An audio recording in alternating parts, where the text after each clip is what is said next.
Start करने वाले हैं चैप्टर नंबर 5 शल्य तंत्र का। ठीक है, इसमें हम लोग त्रिविध कर्म पढ़ेंगे। त्रिविध कर्म क्या होता है? पूर्व कर्म, प्रधान कर्म, पश्चात कर्म। मतलब सर्जरी से पहले हमें क्या प्रिपरेशन करनी चाहिए, सर्जरी के समय किन चीज़ों का ध्यान रखना चाहिए और कैसे कैसे कैसे सर्जरी करनी चाहिए। उसके बाद उस सर्जरी करने के बाद आपको रोगी को किस प्रकार का खाना खिलाना है, कितने दिन तक ओपीडी में रखना है, उसके बारे में हम लोग पूरे डिटेल में पढ़ेंगे। ठीक है, pre operative and post operative care. ठीक है, टॉपिक बने इसका जो है वो त्रिविध कर्म है। त्रिविध कर्म में हम लोग पूर्व कर्म, प्रधान कर्म और पश्चात कर्म के बारे में पढ़ेंगे।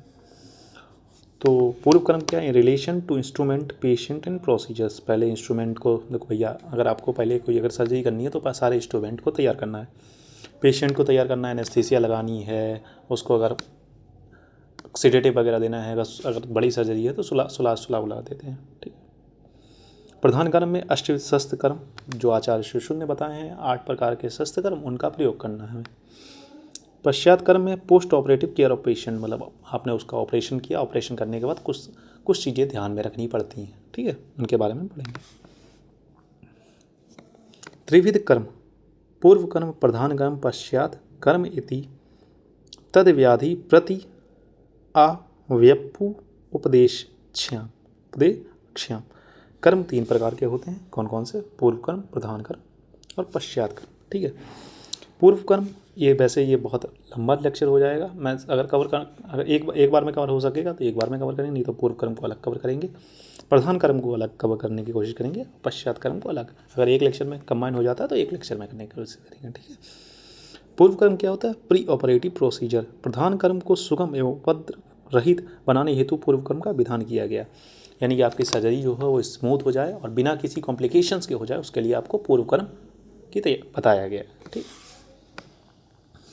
इसमें क्या करना है? रोगी परीक्षा, विशेष विवरण हेतु योग्यता एवं विशिखा अनुप्रवेश प्रकरण का अवलोकन करें। इसका मतलब क्या है कि आपका जो पेशेंट है, पहले आप पेशेंट के बारे में देखो कि वो सर्जरी के लायक है कि नहीं है। अगर लायक है तो ठीक है, तो फिर उसकी सर्जरी प्रोसेस कर सकते हैं। अगर वो सर्जरी के लायक नहीं है तो आप वेट करेंगे, जब तक वो सर्जरी के लायक ना हो जाए तब तक आप उसे तैयार करेंगे। ठीक है, षड्विध ही रोगाणाम विज्ञानो उपाय तथा पंचाभि स्रोत आदि भी प्रश्नीन चाहती। इन्होंने षड्विध रोगी की परीक्षा किस प्रकार करेंगे? इन्होंने षड्विध परीक्षा का उल्लेख किया है।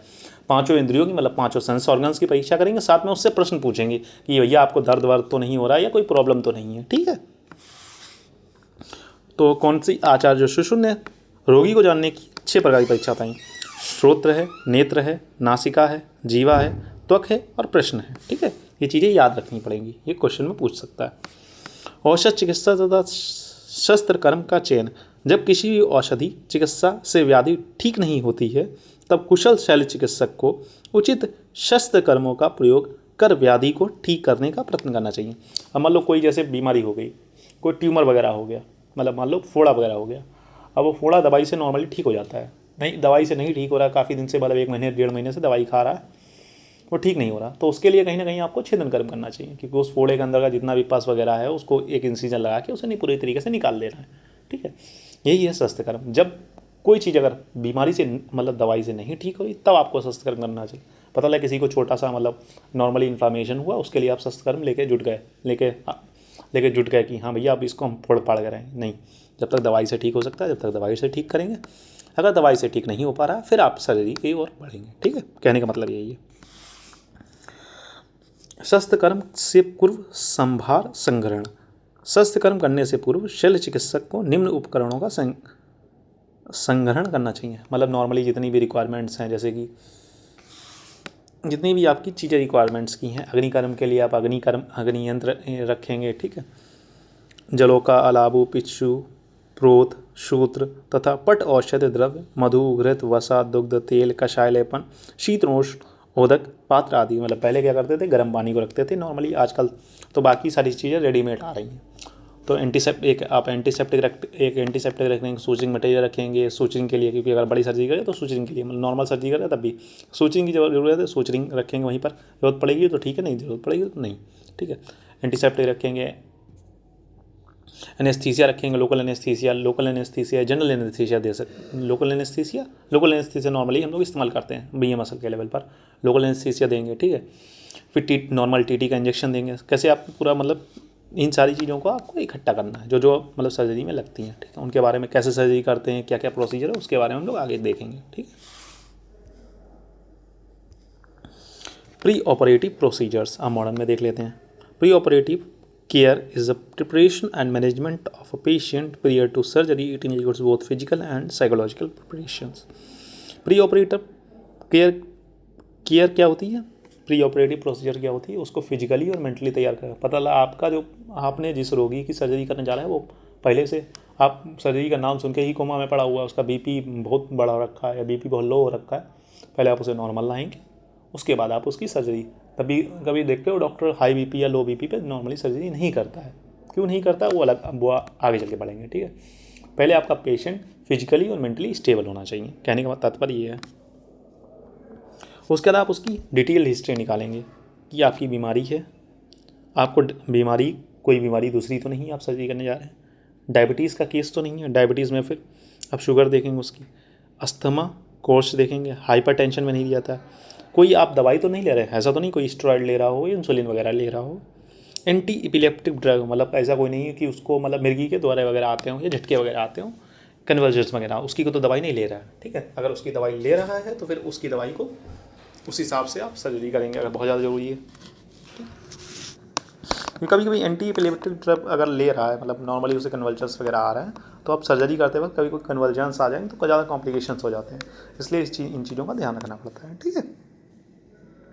उसके बाद आप एग्जामिनेशन करेंगे, न्यूट्रिशन उस मतलब कैसा खाना पीना उसका है, कैसा हाइड्रेशन है, मतलब पानी कमी तो नहीं है, ओरल हाइजीन कैसा है, पल्मोनरी फंक्शंस कहते हैं मतलब लंग्स वगैरह सही से काम कर रही हैं या नहीं, कहीं वो खून की कमी तो नहीं है, जॉन्डिस तो नहीं हुआ, पीलिया वगैरह नहीं हुआ, उसका कार्डियोवास्कुलर सिस्टम सही से काम कर रहा है, सीएनएस सही से काम कर रहा है, पल्स सही है, बीपी सही है, हार्ट साउट सही है,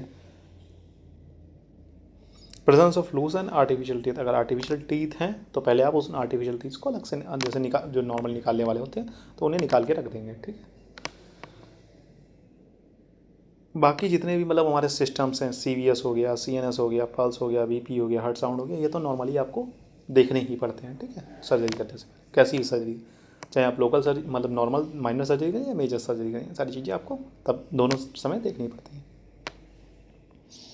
इन addition to routine local examination, in addition to routine abdomen and PR examination, the condition of the skin at the site of the incision should be noted. If there is condition of the skin at the site of the incision should be noted. If there is any infection, it should be brought under the control first. If the operation has to be performed on the limb, thorax and abdomen site of surgery must be written on the case of paper and mark on the patient.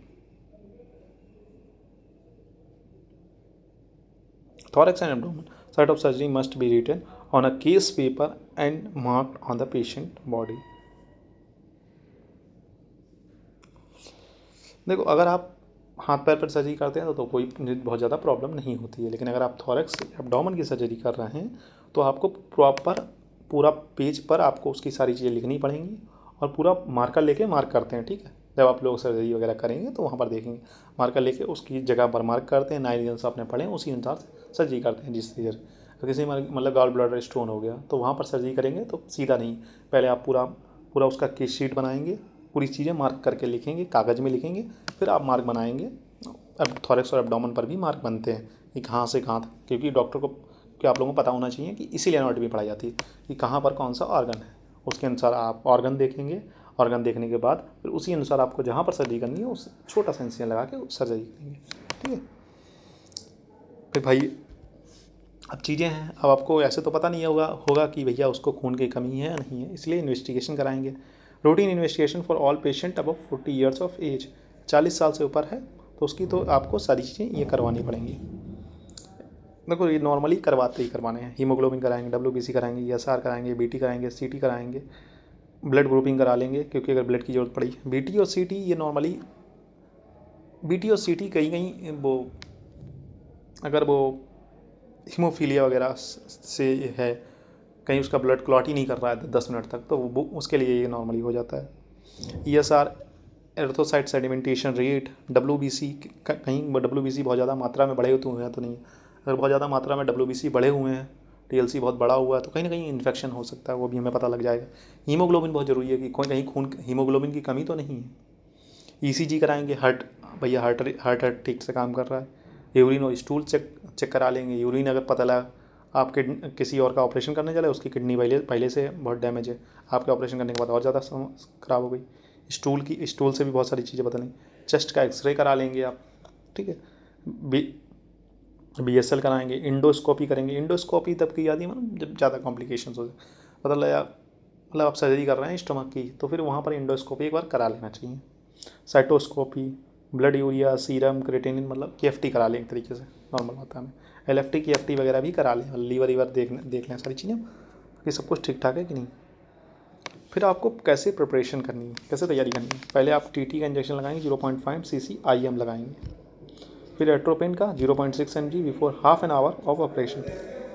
Before entering the patient into OT and empty bladder is must, ठीक है। प्रधान कर्म को हम लोग अगले lecture में पढ़ेंगे, ठीक है बच्चों।